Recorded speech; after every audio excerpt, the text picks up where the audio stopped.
All right, welcome to episode 23 of Life is Horror. This will be the Killer Kids episode.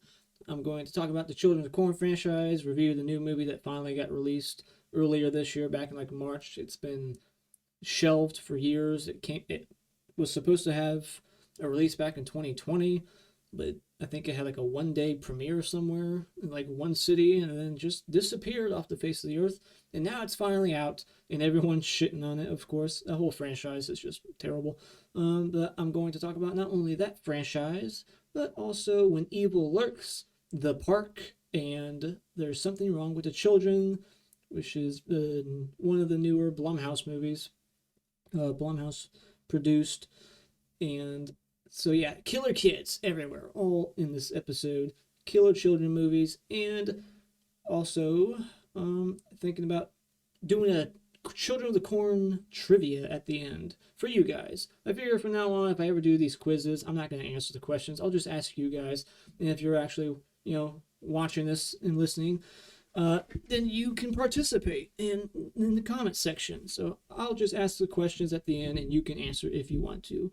So, yeah, Children of Corn and the franchise quiz and reviews, and also, I guess, some horror news topics. Not a whole lot to talk about, other than they announced another sequel to fall. I already announced that there was going to be one sequel, but now there's going to be two. So I guess they think this movie needs to be a trilogy. I liked Fall from last year. I was shocked to hear that they were making one more. I didn't think this was going to be like franchise material. But now it's gonna be a franchise. It's gonna be a trilogy. They announced two of them. I guess they're gonna shoot them back to back or something. Next summer, they said. But yeah, I liked Fall because I have a fear of heights, so that movie really had me on the edge of my seat the whole time, and so I enjoyed it. And I'm curious what these next two movies are going to be. Is it going to be the same tower? Are they going to climb the Eiffel Tower? Like, what's the next thing they're going to climb in the next movie?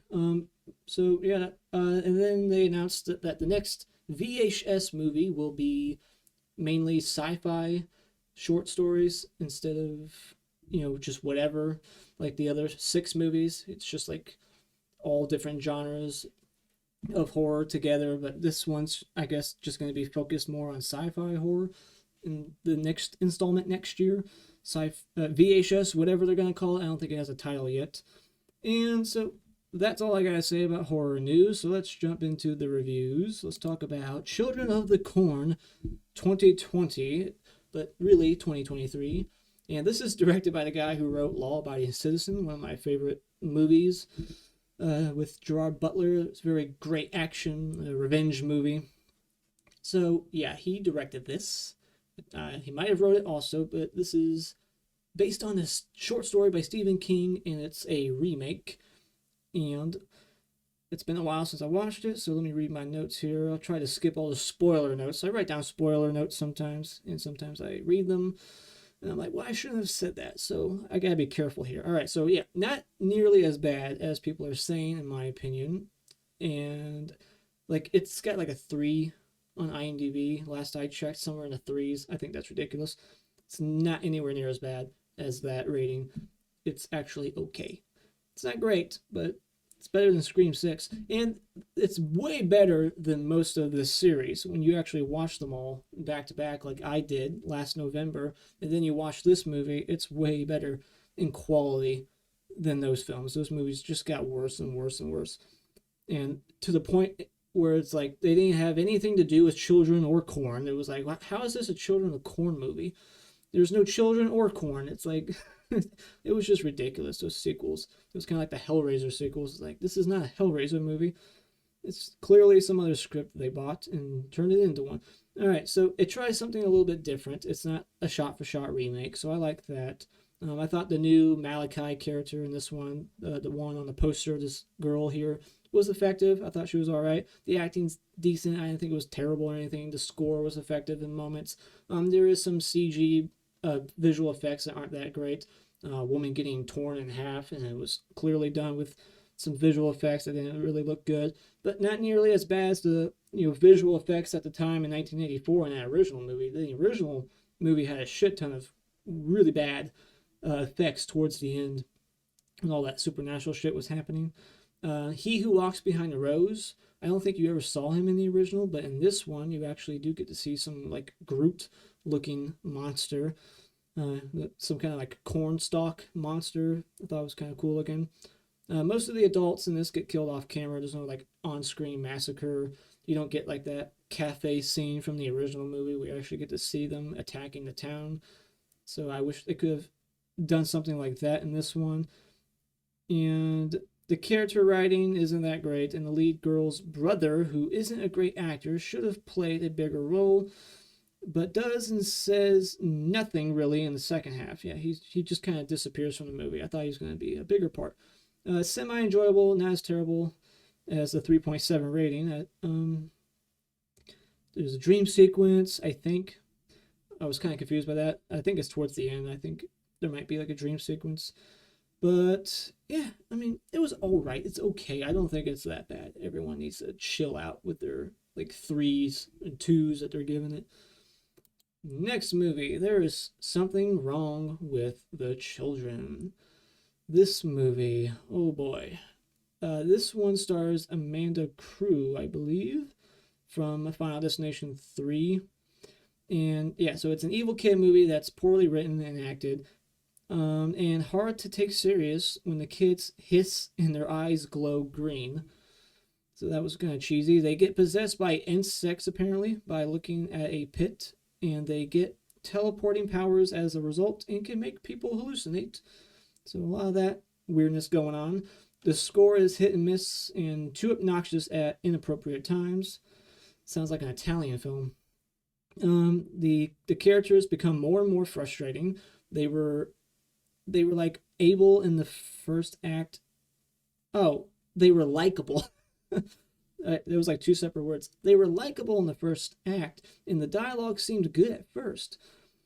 And it has a great atmosphere and cinematography, some Dutch angles and upside down Evil Dead like shots. We never get to know the kids before they are like evil. The girl wears a red hoodie with horns in case you didn't already get the sense that she was bad before. And the parents suck at watching their children. So yeah, the parents are the real villains of this movie because they're shitty parents. The only gore effect is a machete to the shoulder, nod to Friday the 13th. Was that a nod to part 2? And an old lady ranger shows up hours after they report a body in a murder.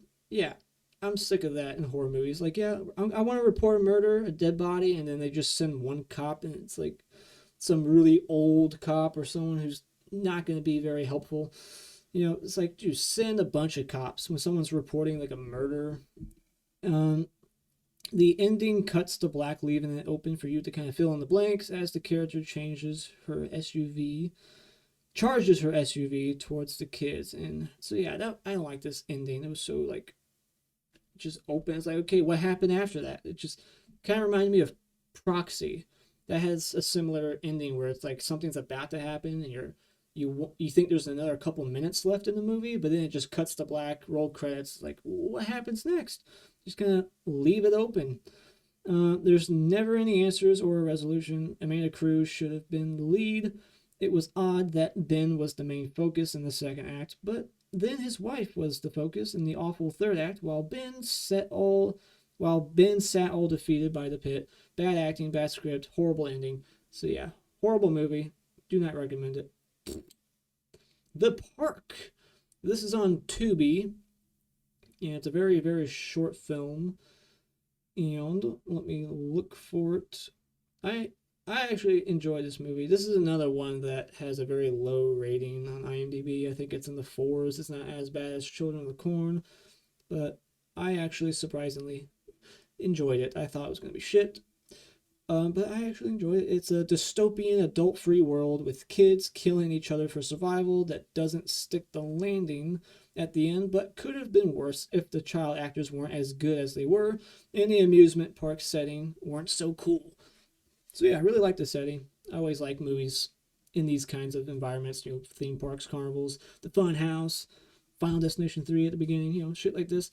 I really liked the setting and the kids, the characters. Shotwell and Kwan, is that how you say her name? She's got an interesting name. Kuan is a great character and portrayed by a talented young actress that's super short but sort of drags in the third act a bit once they leave the park. The relationship between Kuan and Enos was like a roller coaster, no pun intended, going up and down from they're like foes to pals again. So it was like they kept like hating each other, loving each other. The ending missed an opportunity to go out on a heartwarming, poetic note by having Enos complete Kwan's project and name the park after her.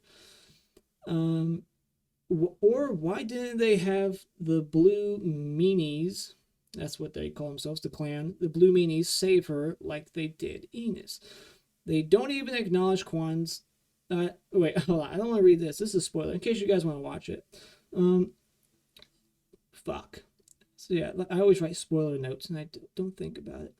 I just start reading it. I know this because Kwan is the star of the movie along with the setting and atmosphere. So yeah, just watch it for Kwan. Kwan's great. I enjoyed the movie. 3 out of 5. Definitely worth checking out on Tubi. It's free. All right, so there's no excuse why you haven't watched it. It's free. All right, so now the main event, the main movie of the year that everyone's talking about and saying it's the scariest movie of the year. It's so shocking. It's so brutal. It's this and that. Best horror. Do I agree? Let's find out. Let's read my notes. So, when evil lurks. Let me give you a little plot synopsis. In a remote village, 2 brothers find a demon-infected man just about to give birth to evil itself.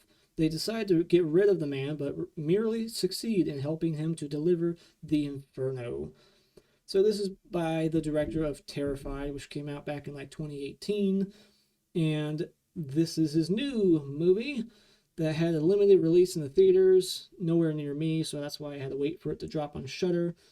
And so, to me, this was a dark, unique take on the demonic possession subgenre with a couple of quick, gross-out moments, but isn't as brutal as people are saying. So lower your expectations when it comes to the violence and the gore in this. Yeah, you get a couple quick moments where, like the poster here shows. The poster spoils, to me, what's going to be like the iconic moment from this movie is a woman axing herself in the face over and over again. Just like she just hits herself like 3 times and then drops down dead. So that was a memorable moment, spoiled by the poster here. But it's like when it happens, it's not as shocking. It's not as gory and brutal as you would think it would be. I don't know. Like there's some visual effects in this movie, some CG moments here and there that took me out of it.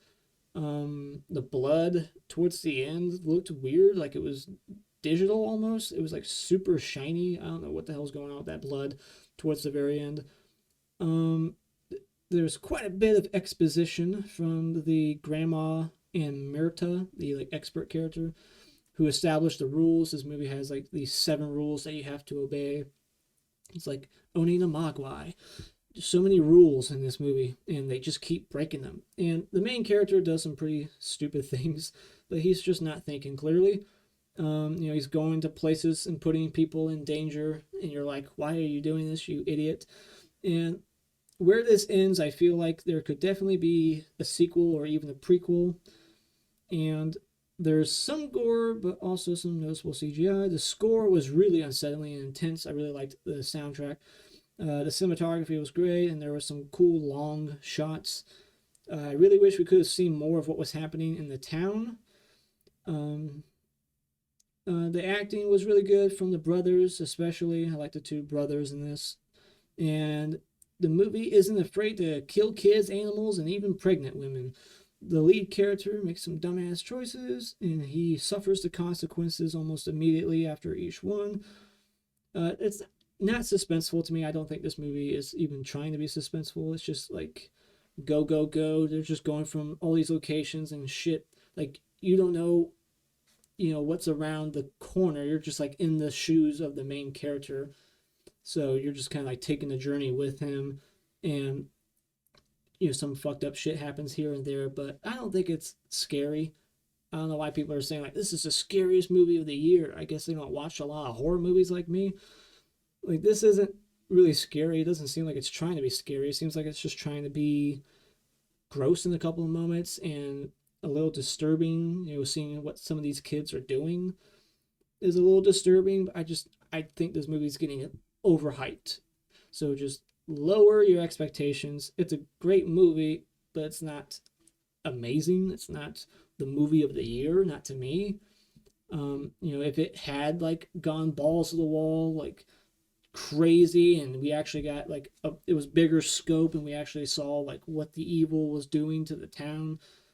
Because like if you kill something that's evil, like you become evil or you're infected, and then like it has this negative effect on the children or something. I'm not entirely sure what the hell's going on in this movie. It's really crazy. They're shouting out this exposition, all these rules, and you're trying to understand them, and then but you're not quite sure what the hell's happening exactly. I have a good understanding of what's happening, but I don't know exactly how the evil works here. The children are like the protectors or something, and they're trying to make sure that this thing gives birth to evil, the Antichrist or whatever. But if you kill something that's evil, like you have to die, or you become evil, or like you're under like hypnosis or something. I don't know. But yeah, I didn't think it was that great. I mean, I thought it was a really good movie, but I didn't think it was that great. Like everyone's saying, like movie of the year. I thought no, it's not that amazing. But yeah, I still think it's worth seeing, of course. So, Children of the Corn. Let's get into this ranking of Children of the Corn. Probably won't talk too much about each movie. I have some notes written down for each of these movies, but yeah, it's been over a year since I've watched them now, and they're not really worth spending too much time on. So yeah, let's get going. Number 11, so the worst one, is Children of the Corn Genesis. And this one has a moronic, wimpy husband who's too dumb to know how to place a camera on a tripod. Yeah, this one I gave a 1 out of 5. I fucking hated this one. Let me see what my ratings are for all these. I got 2 1s, 3 1.5s, 1 2, 2 2s, 1 2.5, 1 3, and 2 4s. So there's only 2 of these that I thought were great out of this 11 movie franchise. So that tells you something. A lot of these movies suck. All right, so next one, Children of the Corn Revelations. I believe this is number, in the series, I think this is like number 7. And House of the Dead arcade game is featured in this movie. That was my favorite arcade game growing up. It's set in the condemned apartment building. Ghost Children of the Corn now. Suicide cults. So it's like it's like this big apartment building surrounded by a cornfield. And first use of CGI corn. Stars Michael Ironside and Crystal Lowe from Final Destination 3. It's got the first boobs of the series. Like a corn stalk drowns a chick in her bathtub. And yeah, it's just got some tropes in it. And yeah, this was just not a good movie. I'm not going to talk about it anymore. Children of the Corn 4. So this is what, number 9? Number 9, Children of the Corn 4. This one stars Naomi Watts, I want to say, right? TCM remake actress and Naomi Watts. Yeah, House looks like the one in TCM, Texas Chainsaw Massacre. This is the first standalone film to ignore the previous 3 movies. Doc character was the best part. There's only quick flash edits. And parents killed. Anticlimactic climax. Boring movie overall. No more ghost town atmosphere. No attachment to the mom and daughter. Feels smaller scale. There's only like 2 locations. It's a horrible movie. Next up, Children of the Corn 666, Isaac's Return. So this is, of course, part 6. And we got the actor who played Isaac in the first movie coming back again. Direct sequel to part 1. I believe it's ignoring the sequels. I wrote a question mark here because I wasn't quite sure if it was. Isaac's death retconned now. He's now in a coma. I thought he died in part 1. This is set 19 years after the original on Halloween, so it's a Halloween movie. Timeline's confusing. Stars Stacy Keach and Nancy Allen. Isaac actor is the writer also of this movie.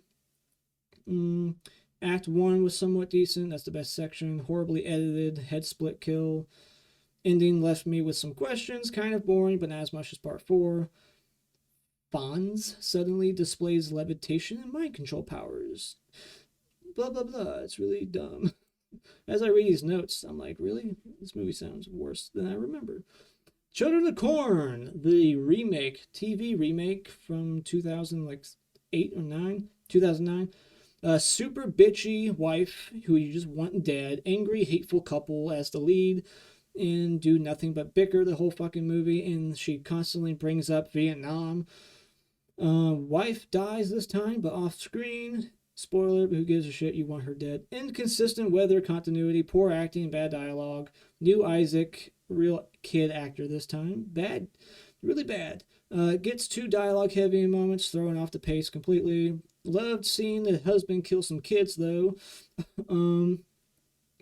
Midsommar sex scene, but in front of kids. Alright, yeah. I'll write down some ridiculous notes. Next movie, Children of the Corn, Runaway, from John Gulager, son of Clu Gulager, however you want to say it. He did the Hellraiser Revelations, right? Or no, Judgment. And so this one's number, 10? This is number 10. I think this is the 10th movie, the last one before the recent remake. There's no children and there's no corn in this one. No Gatlin, the city from the first movie. No mention of Gatlin. Drunk hooker flashes a minor. And mechanic mom and son as the protagonists. Diner massacre again, but CGI blood and slow motion, and it's a fake out. Clu Gallagher cameo. Both reveals easy to predict. Boy kills his own mother. Low body count, no gore. Children of the Corn 5. This one has a couple of big actors in it also. I believe it was Eva Mendes and Carradine. Whichever Carradine. I think it was David Carradine. Green spirit possesses kid in the opening. Lightning kill. Cheesy tone in slasher movie setup. Blow up dolls used as a road marker. What? Eva joining cult seems forced. Not enough character development. Guy with half goatee sacrifices self to take down 2 cult members, which doesn't fit the character at all. Head splits open. Fireball burns hole through cop's head. What the fuck? The adults still live in town. No parents of cult members or characters. What the fuck? Couple decent humorous moments. Third act is okay, but could have used more cult members getting killed. Town should have been adult free like original. End shot is corny, no pun intended. King Hodder cameo. Yeah. So at least you got King Hodder in this mess. So just watch it for that if you're a King Hodder completionist. And Children of Corn 2. This is my number 4. Cheaper looking. Bob King effects, who did Hellraiser 1. But his effects are not utilized well. Like they don't look that great for Bob King. Probably the editing. And black guy dies first. So there's a trope. Unintentional comedy with the kills, which is the best aspect of the film. Killed by corn cobs and corn stalks. Heavy with family melodrama in Act 1. How were dead parents and Gatlin discovered? Cornfield fire retcon. Mordecai? Or I thought his name was Malachi. Mordecai alive now? Not dead? Wait, alive, not dead. Whatever. What a world is his dying words. Isn't that what the Wizard of Oz chick says? What a world, what a world. Bad acting, especially Mika. Bizarre CGI, transformation sequence. Kids went mad if supernatural shit is actually... What? Oh, Poison Corn subplot different but confusing? Whatever. Fuck this movie. I'm done talking about it. Children of Corn, I already talked about it. This is my number 3, so I don't need to elaborate any further. Number 3. Number 2 is the original with Sarah Connor. And I talked about this movie in my top 10 of 1984 rankings, so you can hear my thoughts there. And number 1 is Children of the Corn 3, which I rate the same as Children of the Corn 1. This is the only good sequel that's worth checking out. You got the cliche bullies with the switchblades, dressed like Fat Albert characters. Very of the time. A lot of rap music in this. This is like in the ghetto. And bad editing decisions. You can't date my sister trope. Screaming Mad George effects. There's the star of the show. A lot of great Screaming Mad George effects, and this is probably why I liked it so much. Priest has visions of events in the first two films. Dream within a dream trope. Eli is the new Isaac, way better than Mika. Change of scenery is a fresh change of pace, but some bad visual effects in the climax, just like the first movie. Foster dad needed a better death. Some things feel forced and silly. There's an Omen-like choir score. Joshua was a poor actor. Yada, yada, yada. Yeah, what a bad franchise. But yeah, if you're going to see any of these movies, I just recommend the first one and the third one, and you can stop after that. Horrible, horrible franchise. Never going through them again. That's for certain. So yeah, if anyone's still listening, let's take a little quiz, shall we? So this is the Children of the Corn trivia for you guys, not me, because it's been over a year since I've seen all these movies, and I'm never going to watch them again, so I doubt I know the answer to any of these questions. But let's see how much you guys know, those that are still listening. So, 20 questions. Let's go through them. Question 1.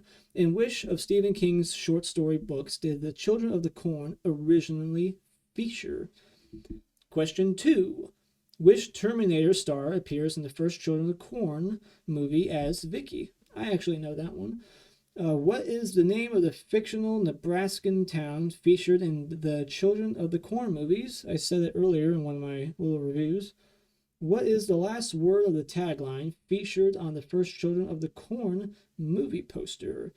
And it's got it written here, but then there's a blank. It says, an adult blank, question mark.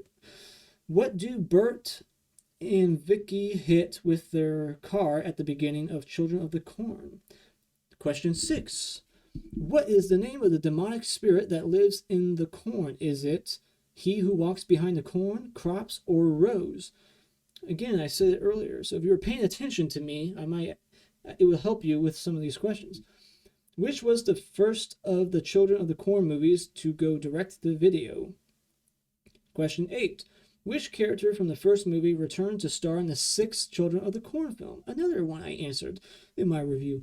Which cult 80s horror movie did Children of the Corn star John Philip Amos to go on to appear in? Which cult 80s horror movie did Children of the Corn star John Philip Amos go to appear in? Whatever. Question 10. Stephen King wrote the screenplay for the first Children of the Corn movie. True or false? In Children of the Corn, how does the young girl Sarah express her visions of the future? Question 12. On the next page. Which actor from The Burbs appears in Children of the Corn as Malachi? Question 13. When Vicky is first raised up on the cross in the cornfield, what do the children all chant at her? Question 14. On which of their birthdays are the children in Children of the Corn sacrificed? Is it their 18th, 19th, or 21st birthday? Question 15. Which production team member from the original Children of the Corn directed the 2009 television remake? Was it the producer, the screenwriter, or the special effects supervisor? Question 16. Which Children of the Corn movie am I describing? There's a suitcase full of corn, a high school, an old factory, a sacred book, and a cargo ship. Question 17. Which of the following is not one of the subtitles of a Children of the Corn sequel? The Gathering, Genesis, or Judgment? Question 18. Which future British film star appeared in Children of the Corn 4, The Gathering, as Grace Rhodes? Question 19. Which movie in the Children of the Corn franchise is subtitled The Final Sacrifice? Is it the second, fourth, or sixth movie? Question 20. Last question. What is the subtitle for the latest Children of the Corn movie released in 2017? So that shows you how old this one is. Yeah, so what's the subtitle for the latest one from 2017? So not the latest one from 2020, although released in 2023 officially, which is just called Children of the Corn. So yeah, what was the one from 2017? Although, didn't that one get released actually in 2018? Wide released. So yeah, there's the quiz. I probably knew the answer to about 5 of those, 5 or 6, and only because I just read all those notes in my mini reviews. So yeah, how well did you guys do? Anyone that's listening, did you actually know any of the answers to those? And has anyone out there even seen this whole franchise? Not many people have, and I don't blame you because it's terrible. So yeah, what are your thoughts on these movies? When Evil Lurks, all the things I talked about. Let me know in the comments below. I don't know what the next episode will be. Maybe Saw X. Finally, I'll talk about that. Or Five Nights at Freddy's. I've seen a bunch of movies that I still need to talk about, but I'm not sure what the next video will be about. So I'll let you know when the next video comes out. You'll know what it is when it pops up on your feed. So yeah, until next time, adios, everybody.